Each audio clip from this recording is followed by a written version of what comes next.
Muy bien, vamos a leer la palabra de Dios allí en el libro de los Hechos, capítulo 11, del verso 19 en adelante. Dice así: ahora bien, los que habían sido esparcidos a causa de la persecución que hubo con motivo de Esteban, pasaron hasta Fenicia, Chipre y Antioquía, no hablando a nadie la palabra, sino solo a los judíos. Pero había entre ellos unos varones de Chipre y Cirene, los cuales, cuando entraron a Antioquía, hablaron también a los griegos, anunciando el evangelio del Señor Jesús. Y la mano del Señor estaba con ellos, y un gran número creyó y se convirtió al Señor, llegando la noticia de estas cosas a oídos de la iglesia que estaba en Jerusalén, y enviaron a Bernabé que fuese hasta Antioquía.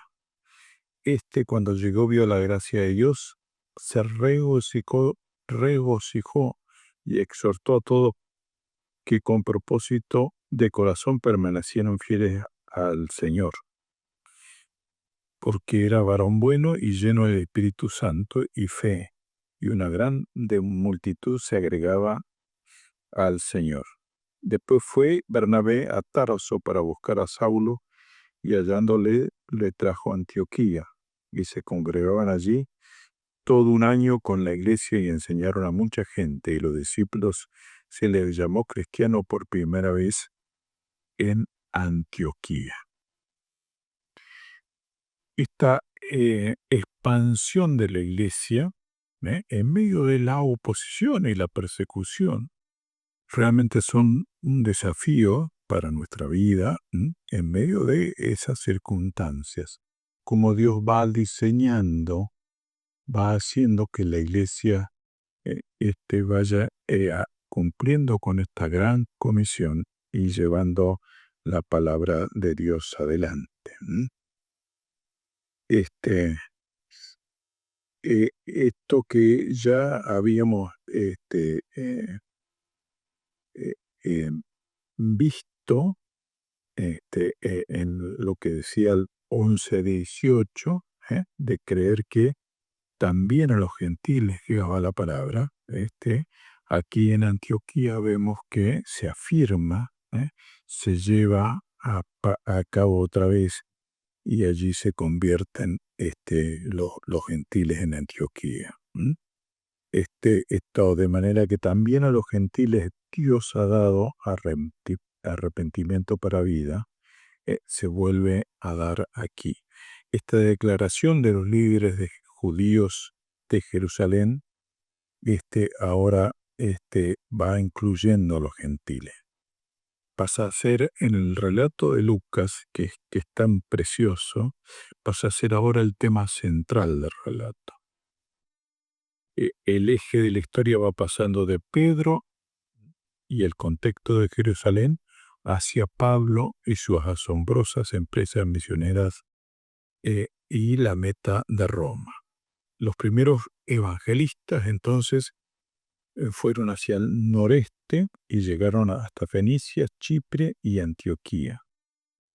Pero ellos seguían predicando solo judíos. Esto, lo que leímos recién en el verso 19. Algunos que llegaron a Antioquía predicaron también a los griegos, y allí es la gran expansión, como Dios va llevando a la iglesia a llegar también a los gentiles. Bueno, quizás estos griegos, por supuesto paganos, este, y hablaban griego, pero ya van conociendo la palabra de Dios. Esta ciudad de Antioquía era un escenario sumamente apropiado para que esta primera iglesia internacional y trampolín para la misión cristiana, ya que se trataba de una enorme ciudad cosmopolita. Era el lugar ideal para que se incorpore a los gentiles. Esta iglesia va a ser el protagonismo en las misiones mundiales del primer siglo. Va a llevar la palabra, y las noticias llegan a los líderes de la iglesia de Jerusalén y enviaron a Bernabé. Bernabé que siempre está atento. Bernabé para Antioquía vio la evidencia de la gracia de Dios en las vidas transformadas y alentó a los convertidos a permanecer fieles al Señor. Entonces se dirigió a Tarso, de donde trajo a Saulo a Antioquía para que enseñara a un numeroso grupo de nuevos creyentes. Esto es hermoso, ver cómo Bernabé va viendo, no buscando él estar en el centro, sino viendo quién podía hacer mejor la tarea, quién podía ser de más bendición, y busca y encuentra a las personas adecuadas para ser de bendición a la iglesia allí y llevar hacia adelante. Lo que decíamos, la iglesia en este tiempo se mueve con gran oposición. El rey Herodes Agripa había hecho decapitar al apóstol Santiago y encarceló a Pedro. Se trataba de una crisis muy grave. Esto es lo que precedía a la lectura que hoy tenemos. Pero bueno, allí hay algo que por ahí uno pasa de largo. Cuando esto sucede, la iglesia se consagra a la oración. ¿Sí? Es importante, ¿sí?, ante las dificultades, saber que tenemos a quién recurrir.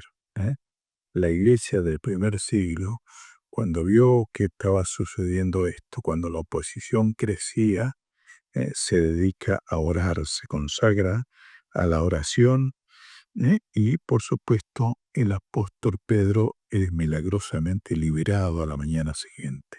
Y el mismo día en que hubiera sido juzgado y probablemente ejecutado, no se pudo encontrar a Pedro por ningún lado, porque Dios, a través del Espíritu Santo, lo había liberado. El plan de Herodes quedó frustrado y Lucas documenta su caída final. ¿Sí? Los habitantes de Tiro y Sidón habían estado enemistados con el rey y pidieron una audiencia con él para hacer las paces el día señalado. El rey arengó la multitud y éste clamó voz de Dios y no de hombre. Inmediatamente, por haber usurpado el honor que solo le correspondía a Dios, Herodes cayó abatido y murió. Pero la palabra de Dios, esto en el verso 24, crecía y se multiplicaba. Esto es lo que tenemos que ver. Una iglesia que se consagra a la oración en medio de las persecuciones, igual crece y se multiplica.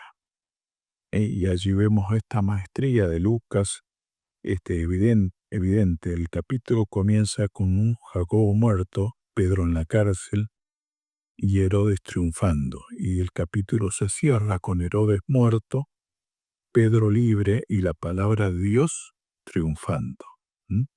Tal es el poder de Dios para derribar los planes humanos hostiles y establecer sus propios planes. O sea, ante toda la oposición, ante todo lo que el hombre pueda planear y hacer, está Dios llevando a cabo su plan.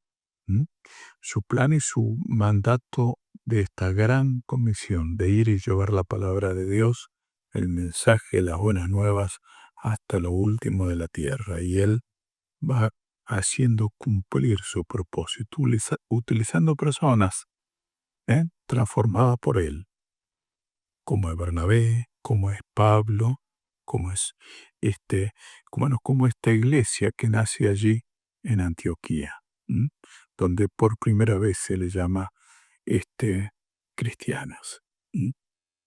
Que Dios bendiga nuestras vidas, que Dios nos haga consagrarnos a la oración, buscando en Dios la guía, la dirección, para que todo siga para bendición de aquellos que aún no han conocido. Que Dios les bendiga.